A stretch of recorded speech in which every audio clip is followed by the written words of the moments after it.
Here we're working with a 3-part kidney model. I'm going to zoom in and go through each part one at a time.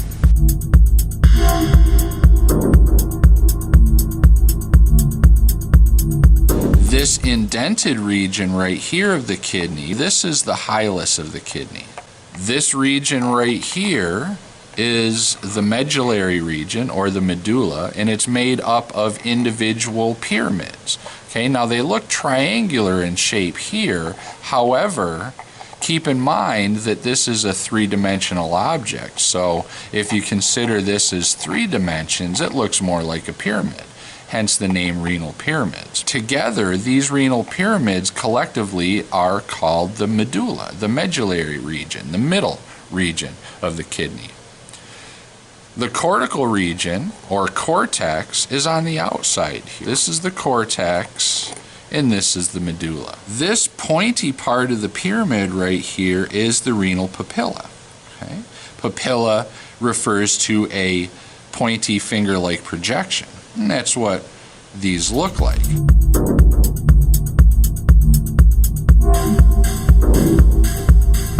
Now this is going to be the renal artery, and the renal artery is going to branch into segmental arteries to bring blood to the different segments of the kidney. Branching off the segmental arteries, we have the interlobar arteries. This right here is an interlobar artery, as well as this and this and this. They're called interlobar arteries because they're located between the lobes. If we were to cut out a lobe of the kidney, we would cut out this dark portion right here, which is the pyramid, as well as the cortex associated with that. Then these interlobar arteries are going to branch and form arcuate arteries, and those arcuate arteries are going to arc around the back of these pyramids. Branching off the arcuate arteries, we have these interlobular arteries. Okay, they're between the lobules and the cortex here. These interlobular arteries are also known as cortical radiate arteries because they're in the cortex and they radiate outward like the rays of the sun. Branching off the interlobular arteries, we could see teeny tiny little afferent arterioles going into these glomeruli here.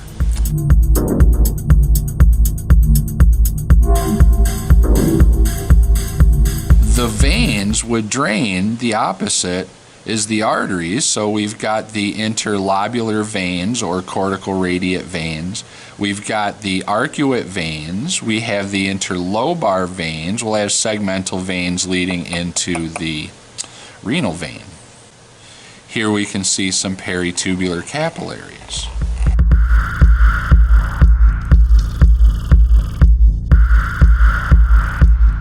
The urine will drip off these papilla and be collected by these small cups right here, or minor calyces. Calyx means cup. Now those minor calyces will dump the urine into a major calyx, which is down here. Okay? And then the major calyces would dump the urine into this renal pelvis right here. And this renal pelvis will funnel the urine into a ureter. So this is the ureter over here. This thing right here, if you look at this structure, what we're looking at is a renal papilla as it connects to a minor calyx, but we're looking at it end on. So we're looking at it in this direction or in this direction here. That pyramid is going to be underneath this, spreading out underneath all of this tissue here.